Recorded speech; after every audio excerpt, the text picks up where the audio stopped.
Hello guys, ముందుగా నిత్యశ్రీ 61 ప్రేక్షకులందరికీ happy వాళ్ళు ఎలా పూజించుకుంటామంటే ఆ రథసప్తమి కోసం కొన్ని పిడకలు తీసి ఉంచుకుంటాం. అవి కూడా ఎలా చేస్తాం తెలుసా? ముందుగా అయితే భోగికి అయితే ఇలా పిడకలు తీసుకొని అందులో కన్నం పెట్టేసి అప్పుడు కదా మనం చేస్తాము పిడకలు. కానీ ఇది అలా కాదు.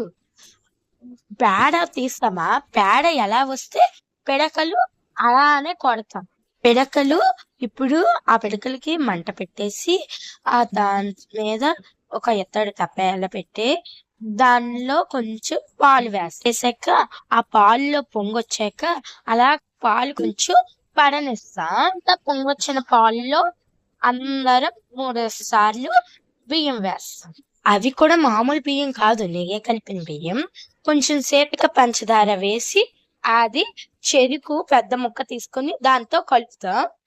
కలిపాక దాని మీద ఇట్టడి పళ్ళెం మూత పెట్టేస్తాం. అయిపోయింది. ఆ పరమాన్నం అయ్యాక తినేయడమే. ఇప్పుడైతే టైం లేదు, మేము సాయంత్రం నుంచి తింటాం.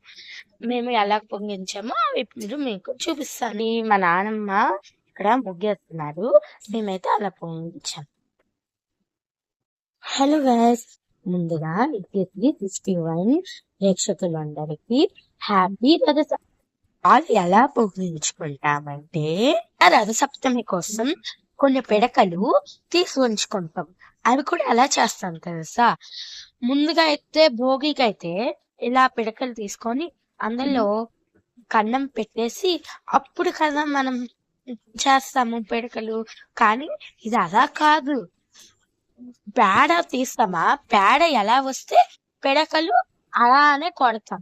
పిడకలు ఇప్పుడు ఆ పిడకలకి మంట పెట్టేసి దాని మీద ఒక ఎత్తడి తప్పేల పెట్టి దానిలో కొంచెం పాలు వేసాక ఆ పాలులో పొంగొచ్చాక అలా పాలు కొంచెం పడనిస్తాం. పొంగొచ్చిన పాలులో అందరం 3 సార్లు బియ్యం వేస్తాం. అవి కూడా మామూలు బియ్యం కాదు, నెయ్యి కలిపిన బియ్యం. కొంచెం సేపుగా పంచదార వేసి అది చెరుకు పెద్ద ముక్క తీసుకొని దాంతో కలుపుతాం. కలిపాక దాని మీద ఇట్టడి పళ్ళెం మూత పెట్టేస్తాం. అయిపోయింది. ఆ పరమాన్నం అయ్యాక తినేయడమే. ఇప్పుడైతే టైం లేదు, మేము సాయంత్రం నుంచి తింటాం. మేము ఎలా పొంగించామో ఇప్పుడు మీకు చూపిస్తాను. మా నాన్నమ్మ ఇక్కడ ముగ్గేస్తున్నారు, మేమైతే అలా పొంగించాం. హలో గైస్, ముందుగా నిత్యశ్రీ 61 ప్రేక్షకులందరికీ హ్యాపీ వాళ్ళు ఎలా పూజించుకుంటామంటే ఆ రథసప్తమి కోసం కొన్ని పిడకలు తీసి ఉంచుకుంటాం. అవి కూడా ఎలా చేస్తాం తెలుసా? ముందుగా అయితే భోగికి అయితే ఇలా పిడకలు తీసుకొని అందులో కన్నం పెట్టేసి అప్పుడు కదా మనం చేస్తాము పిడకలు. కానీ ఇది అలా కాదు. పేడ తీస్తామా, పేడ ఎలా వస్తే పిడకలు అలానే కొడతాం.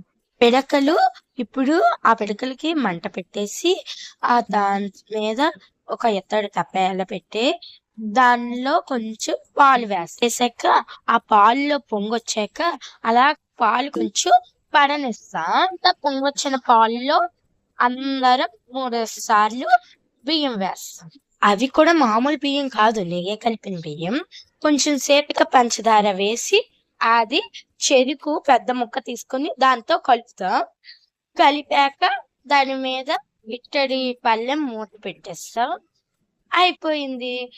ఆ పరమాన్నం అయ్యాక తినేయడమే. ఇప్పుడైతే టైం లేదు, మేము సాయంత్రం నుంచి తింటాం. మేము ఎలా పొంగించామో ఇప్పుడు మీకు చూపిస్తాను. మా నాన్నమ్మ ఇక్కడ ముగ్గేస్తున్నారు, మేమైతే అలా పొంగించాం.